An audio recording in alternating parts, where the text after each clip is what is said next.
How to use StoneX review.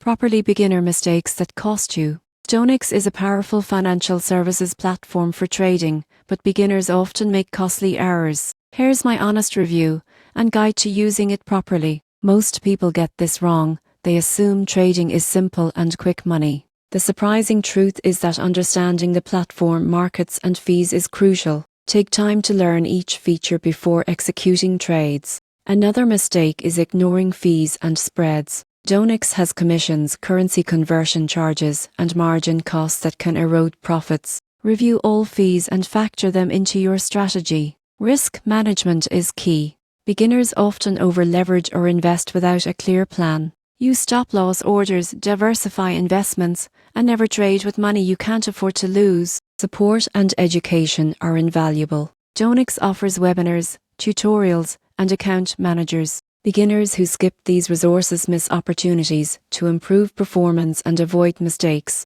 In conclusion, using StoneX properly means understanding fees, managing risk, and leveraging support resources. Avoiding beginner mistakes saves money and builds confidence. For 2025 traders, following these steps ensures a smarter, safer trading experience.